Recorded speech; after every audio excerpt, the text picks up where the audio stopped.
You're listening to Mistreated. I'm Nam Kiwanuka.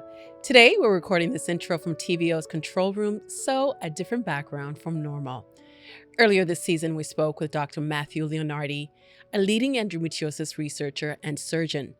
He described the conditions this way, that endometriosis behaves like a cancer. Dr. Leonardi stressed that endometriosis is a full body disease and that it needs to be treated as a priority condition. Historically, it has been treated as just a gynecological condition. That may make your blood boil like it does mine. Gynecological conditions should also be treated as priority conditions, but in the world we live in, they simply are not.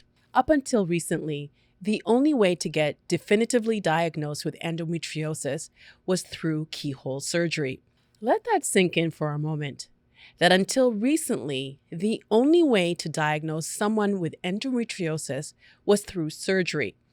Even though it's labeled as non-invasive surgery, surgery is surgery.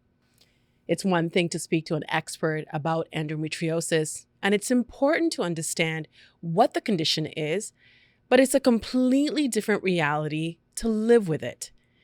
We wanted to speak with someone with endometriosis about what it's like to navigate a condition that impacts so many women, yet there is no cure, and it can take years, sometimes decades, to get a diagnosis. I came across Evelyn Scott's journey with endometriosis on Instagram. It took 15 years for her to be diagnosed with endometriosis. She eventually decided to have a hysterectomy. But if you remember from our conversation with Dr. Leonardi, a hysterectomy isn't a cure for endometriosis. However, some women have been led to believe that it is. Evelyn tells me in our conversation that she knew a hysterectomy wouldn't cure her endo, but she was desperate for any relief. Sadly, the symptoms came back almost immediately. Evelyn is currently writing a book called A Bloody Scandal about living with endometriosis and her fight to get the care she needed. She joins me now. Hi, Evelyn Scott. Welcome to the podcast.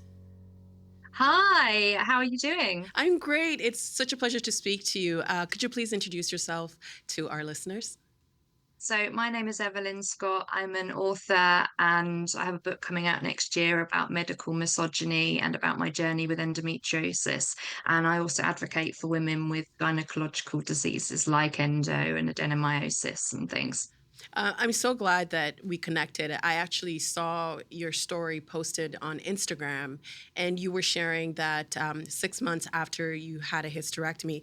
Actually, I should preface all this by saying that this is your story. If I ask you something that you're not comfortable talking about, just say, Nam, I don't want to talk about that. Okay? Um, so, Thank you. so you had the story that I saw, you posted that after 6 months of getting a hysterectomy, your endometriosis came back. I want to talk about the journey that led to that.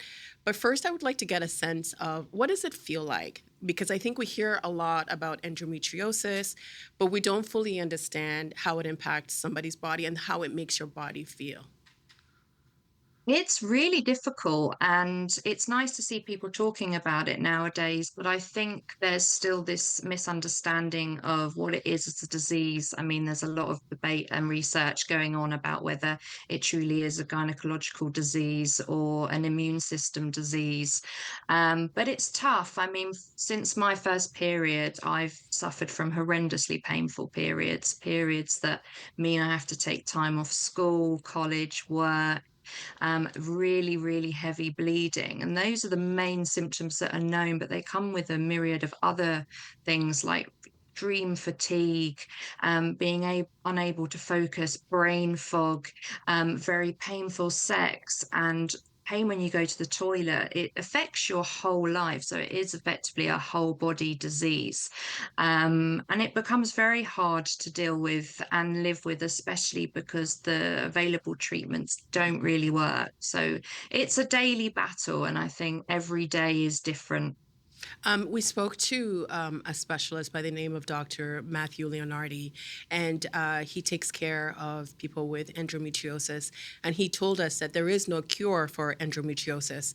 And what's really important is for people to get a diagnosis as quickly as they can.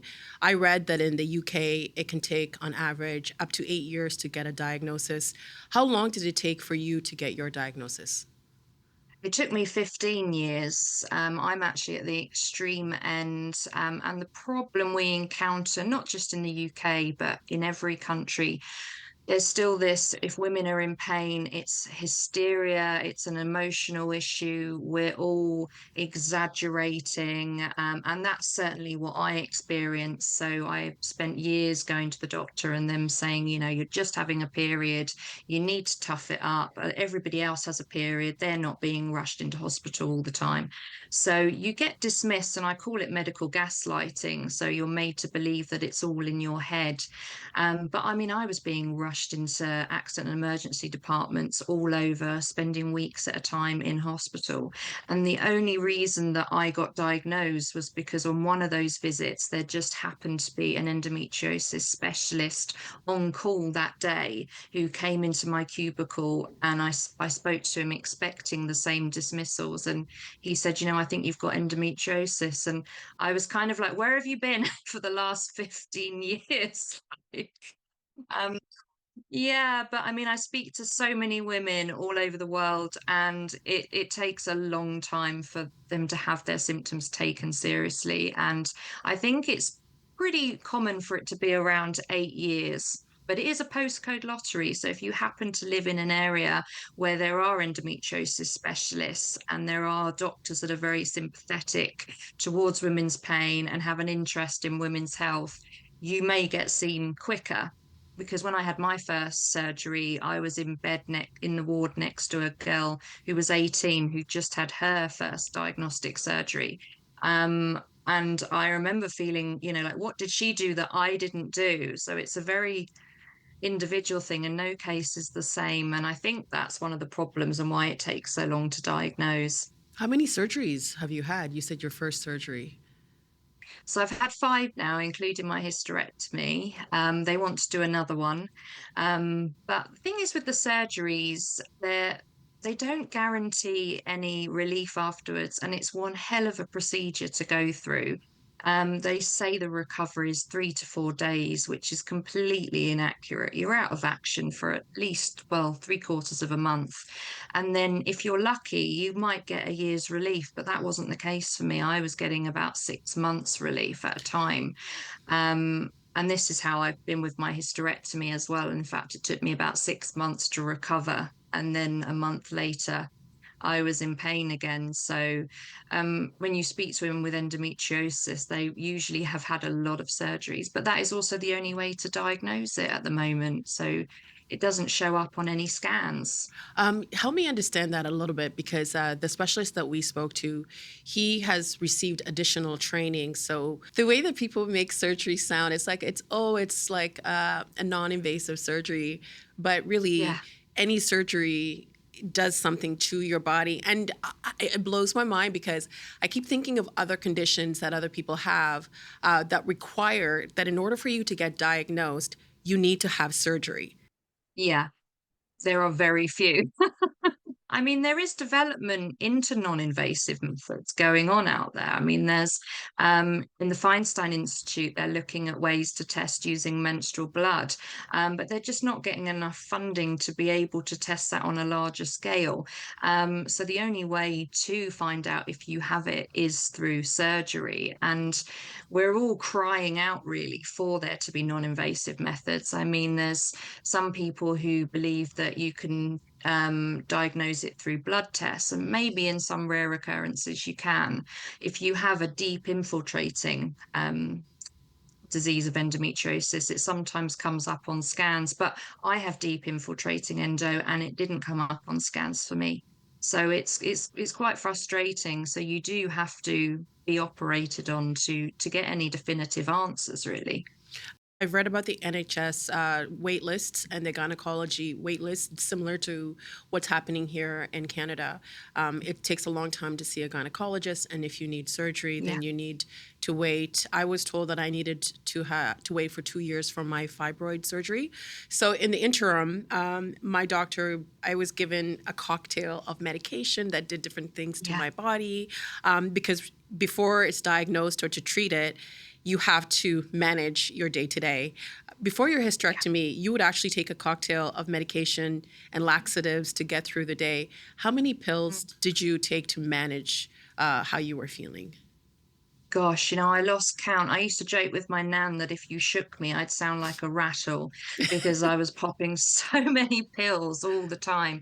I mean, it's really tricky because when you're taking a lot of pain medication, which you kind of need to if you're in those levels of pain, you then get other side effects like constipation, which can result in bowel obstructions, which is what I had. So I ended up having to take laxatives every day. And that meant that even though I was eating, I wasn't getting any nutrients in my body. So my hair started to fall out. And it's the same with hormonal medication. A lot of hormonal medication can make you feel tired, it can give you really bad hormonal migraines. So when you're stuck on these waiting lists, and they are about 2 years here to even have an initial consultation with a gynecologist. And then if you go on the surgery, you're probably waiting at least a year, if not two. You do have to manage in that time. And unfortunately, you do just get pills thrown at you. And it's very much a case of, let's try and see what works. And a lot of the time it doesn't work, but we're so desperate, we're going to take this medication just so we can have quality of life. You mentioned that when you did see doctors who are medical professionals who go to school for many years to learn how to treat people who are ill, doctors were dismissing your pain and they were gaslighting you. And from my own experiences, like with my personal relationships, I think some of my friends just got tired of me canceling Yeah. plans, or I just can't do this because I was reserving whatever energy I had for work and to take care of my kids. How has this illness impacted your personal life? Well, it's completely erased my personal life, to be completely honest with you. I, I mean, obviously, I'm right. I've just written a book, but before then, I couldn't work at all because my health and pain levels was so unpredictable. I didn't know how I was going to feel day to day. Relationship wise, I have become that friend, like you say, that always cancels, and I hate doing it. And there've been people who understand, there are people who don't, which is always tricky. But from an intimate relationship side, I can't have them because sex hurts me. Any intimacy at all hurts me. And I did have a long-term relationship, and he actually got fed up with me because I was in and out of hospital all the time. I couldn't go and meet his friends. I couldn't hang out with him because I just didn't know how I was going to feel on any given day.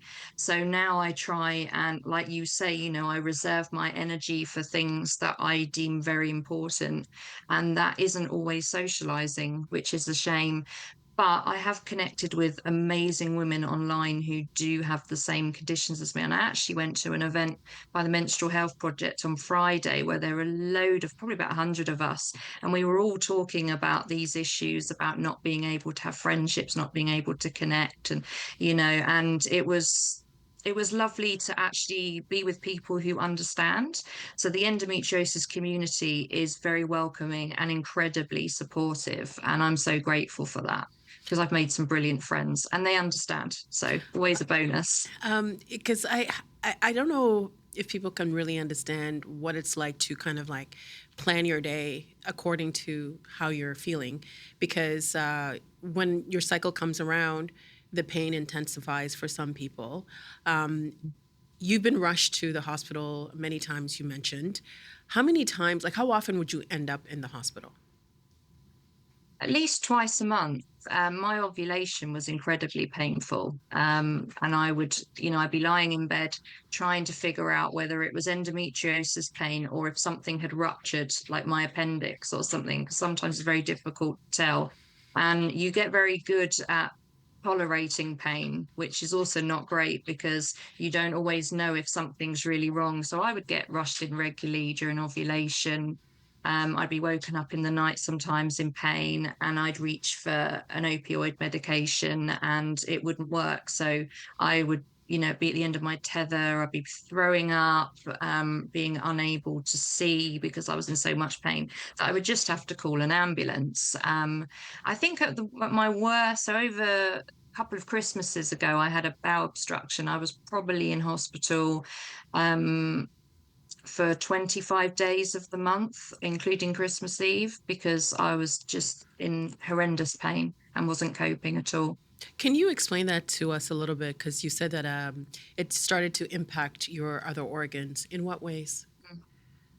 So I have endometriosis on my bowel, which means that it's incredibly painful for me to go to the toilet. If I'll go to the toilet and I'll get these spasmodic pains that last for a good few hours. Sometimes I won't be able to go to the toilet at all because it's so painful. I end up having to take a laxative to try and relax all my muscles because my body just sort of almost goes into crisis mode and cramps up. I also have it on my kidneys, which means that I get a lot of kidney infections. I know a lot of people with endometriosis get a lot of urinary tract infections, but mine, for some bizarre reason, don't start there. And if they do it, I don't get any symptoms. I only realize when I've got the kidney infection. But you can also get endometriosis on your lungs, which is incredibly dangerous, and it can also result in you throwing up menstrual blood when you're on your period, and can result to collapsed lungs. So, although it's not considered a deadly disease, it can cause organs to fail. And it really does attack the body and organs, and then you'll get symptoms that correlate with the organ that it's attacking, and it's frightening. It's when you describe all of that, it's kind of maddening. Then that it's kind of shrunken into, oh, it's just a period. I want to go back to that day when you were in the hospital and that the doctor was there to be able to give you that diagnosis that you had been waiting for so long. How was your endometriosis diagnosed? Through surgery. So I gave him a list of my symptoms. He felt my abdomen and my groin, and said, I was very, very sensitive there. He suspected I had endometriosis. We did a scan, and the scan came back normal. And then he said, right, I'm going to refer you for a laparoscopy surgery. And that's what I had. And then I came to, and he was standing beside me with an iPad, and he handed me this iPad, and it was my insides, and they were just streaked with endometriosis. Presents as like black streaks sometimes, and it was just black. And he was like, these are your insides. There's a lot of endometriosis there. We've removed what we can, but yeah, you have endometriosis. And I think mine was so bad because it had been left for so long. Because, I mean, everybody's different. Everybody's endo can grow at a different speed. But I think because mine was left for so many years, mine just got worse and worse and worse. And by the time it was diagnosed, my body was pretty much disabled. I do class myself as disabled now because I can't see an end in sight because it took so long to be diagnosed. But I am grateful for the diagnosis. I know a lot of people find that funny that people would be relieved, but actually, when you know that there's a reason for your discomfort and you've been gaslit for so many years, you kind of feel vindicated because you like, I wasn't lying. I've been telling the truth. I have been this poorly my entire life and nobody has listened to me. And then you feel like there's going to be a cure. That's how I felt at the time. I thought, right, well, now I've got the diagnosis. There's going to be this care plan. We're going to sort it out. Everything's okay, which sadly isn't the case for conditions like endometriosis. No, I get that. When I had my surgery, I asked the surgeon to take a picture of the fibroids. And when I saw the picture, it was like that affirmation of it wasn't just in my head. It Yeah, wasn't just me being weak. It wasn't just no, me not it's being strong emotional, enough. right? Yeah, it's really emotional. So I understand that. Did you know what endometriosis was before you were diagnosed with it? So I'd spoken to a sexual health nurse a couple of years before, and she said that I could have endometriosis, but if I did have it, it would have shown up on the scans, which I now know not to be true. But when she said that to me, I did go away and look it up, and I did think, that does match what I'm experiencing, and so I was pretty adamant that I needed this referral to gynecology so that we could explore this because it sounded very similar to what I had. But there isn't a lot out there regarding endometriosis. There's more now, but back then it was, there was a few things about symptoms and you need to see a gynecologist, and that was kind of it. But I had a rough idea. It was only when I started going on social media and using hashtag endometriosis that I learned so much about it myself. But I've learned through other people. That's what's quite sad about it. I haven't been educated through medical professionals or been told by doctors what it is and why it causes these problems. It's through the other endometriosis the community members. We've sort of all banded together and put this information together because we can't get it anywhere else. That's the thing that's really upsetting because the people who are supposed to treat you don't even know about the disease itself. I just recently learned that there's no cure for endometriosis. Yeah. Why did you make the decision to have a hysterectomy? So I'd heard stories that people who'd had a hysterectomy had felt much better afterwards because they'd stopped producing the estrogen. And I was desperate, absolutely desperate. I mean, in the lead up to my hysterectomy, I was spending every day in bed. I was on a lot of painkillers.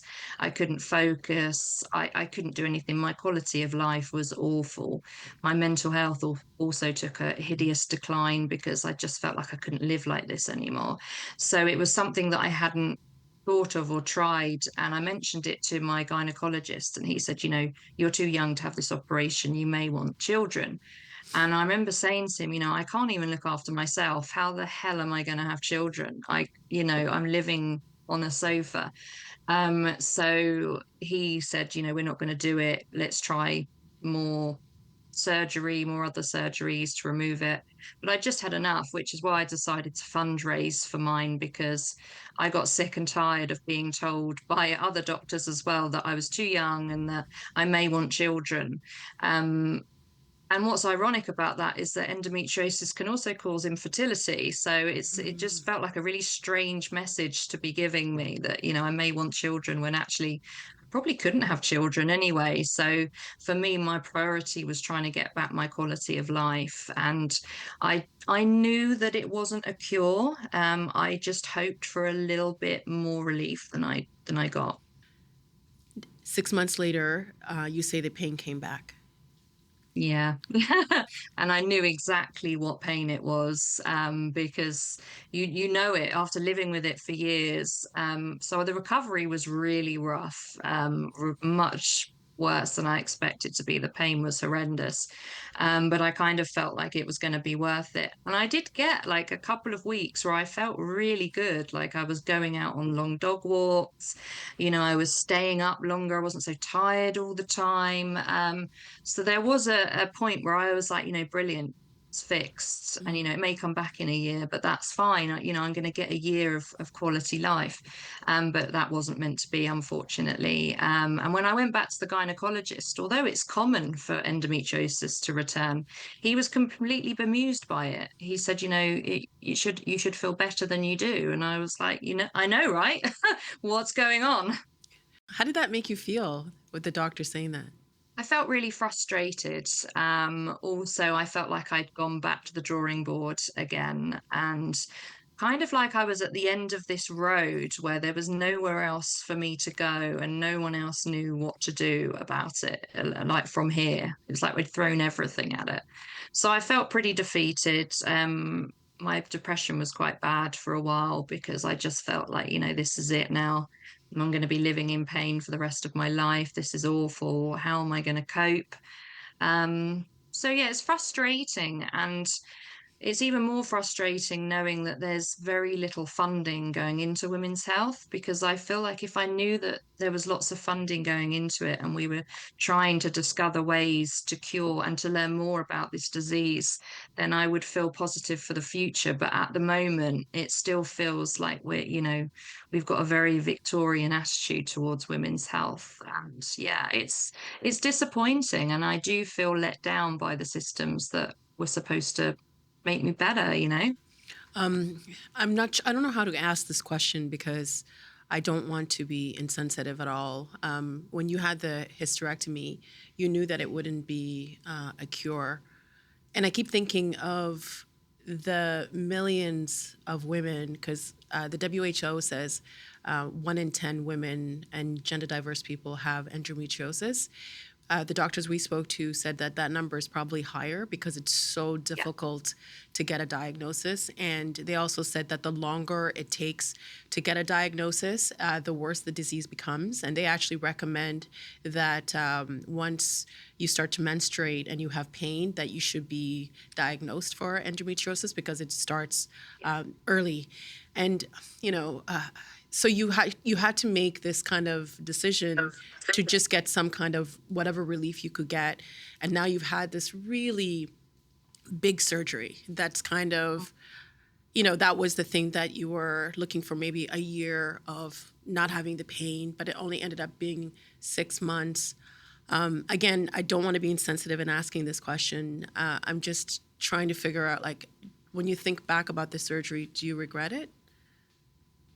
I do. And I was speaking to someone again at this conference on Friday about this because it was one hell of a recovery. Yeah. Um, and I've recovered from surgeries before where I've had to stay in bed, but I've managed to go to the toilet or go and make myself a cup of tea.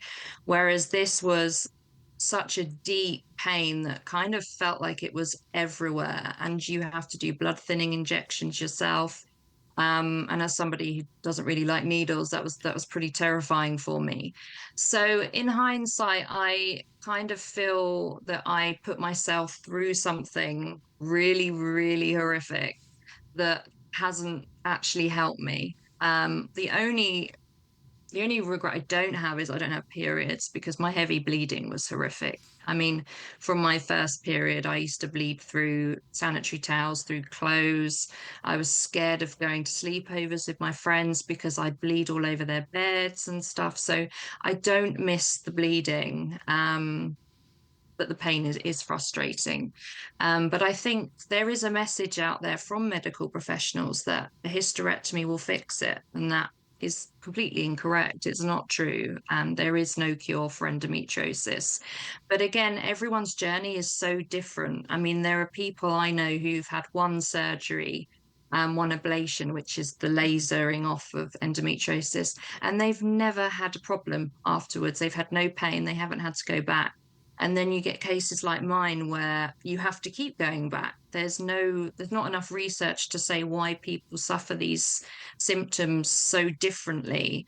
And you can have very small amounts of endometriosis, like technically a mild case of endometriosis, and have horrific pain. And yet there are people with a lot of endometriosis that don't suffer pain. So it's very strange, and how it affects people, it's very different, and that's what we need to understand more about, I think.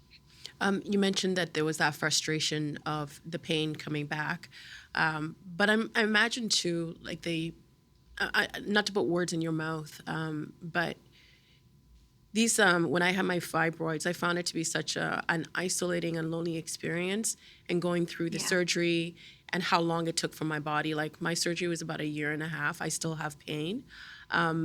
But there's also like the time, you miss out on so much, and I Yeah. don't. I also don't miss the bleeding, and then sometimes I don't want to say anything because I don't want to seem ungrateful. But then there's Mm. just like this underlining. It feels like a loss. Like, there's this like grief. Yeah. You try to kind of reconcile with yourself. How do you navigate that grief?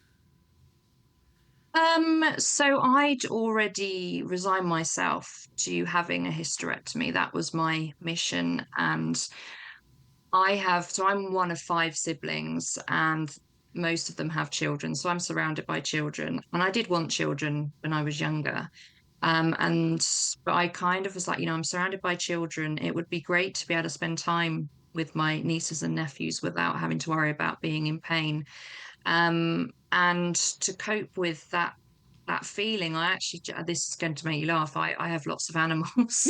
I I have two amazing dogs. I have three horses who fill my time, and they are very much my babies. And that's kind of how I navigate it. When I feel sad and when I feel lonely, I just give my dogs a cuddle, and also just reaching out to the endometriosis community, Mm, because there are so many women out there who are really struggling with this, and just being able to talk to somebody who totally gets it is great. I mean, there's a lot of us who have regrets about treatments we've tried and things. I mean, I have a lot of internal scar tissue from my operations, which is something I wasn't warned about at all, and that can be incredibly painful as well. So I wasn't very informed at the time of my surgeries, and I kind of wish I was, because I would have maybe been able to make a more informed decision. But there is this feeling of loss where you trust your doctors because that's what you're taught to do. But there's this sense of distrust that comes now where you don't trust doctors so much, which is frustrating and really sad. And not a lot of people get it, I don't think. mhm. Yeah, I get it. And the scar tissue, not many people talk about scar tissue because it can actually end up like making your organs fuse together internally, which can Yeah. require more surgeries. You are a light online for a lot of people who are struggling with this because some people have, not everyone is going to have the courage to talk about this. And you're fighting back against a very large system. You're writing a book. Is it still being called Bloody Scandal, or Yes, it is. Yeah. That why did you was decide to write a so, book? so I was just so fed up of being ignored. And it did come about during my bowel obstruction. I remember being sat in the waiting room and just being so stressed and angry. It was Christmas Eve. And it started off with me going on Instagram and looking up endometriosis and seeing all these women. And I was just like, why is this happening? Like, why is no one doing anything? Because I thought it was just me, that I was an isolated case. And then when I realized it was happening to so many women, I just found myself getting really angry. You know what it's like when you're sitting there and you're just winding yourself up about it, thinking about it. And I come from an academic background. So my first idea was to write an article. And then when I started collecting all this information and speaking to so many women, I was like, this is never going to work in an article form. It's bigger than that. We've got to look at the systemic failures. We've got to interrogate these medical systems and find out why they're not working, and try and figure out how to make some serious change, because something's got to change. And that's kind of how it came about, actually. And I met my agent. I was on the news, and I actually reached out to her about this book, and she'd actually seen me on the news and said she was going to contact me about writing a book. So it was this really weird moment of fate, kind of. So yeah. But I think it's going to help people be able to navigate a very large system. What do you want to say to doctors who are listening to this, and what they should say to their patients who are maybe trying to get a diagnosis for endometriosis? I think we need to be more open and honest about what we know about these conditions, rather than say, you're being dramatic or dismissing a patient. You need to be honest and say, we don't know a lot about endometriosis. We're still learning about it. This is what we know. This is what we don't know, so that patients can make an informed decision. And also, I'm kind of sick of people saying you need to keep fighting. You need to keep fighting to be listened to. I don't think we should have to. I'm sick of the onus being put on the individual. It feels like victim blaming. It's like, this is not our job. You guys need to be doing this work, and you're not doing this work. We need more research into endometriosis and women's health conditions in general. And we need better training. And we need doctors who want to help people. I think we've lost this caring doctor image, and that used to exist when I was a child. You had this family doctor who would know everything about you. We've lost that now. We feel like numbers, and we need to get back some of that sensitivity and genuine care for our patients, because at the moment it just feels like it's not there. And if I hear one more person say, "Oh, you're so resilient," I don't want to be Yeah, resilient. I get that. I'm like, I'm not. I'm really, really tired, really stressed. It's exhausting being resilient. Evelyn, before we end our conversation, is there anything that you'd like to add?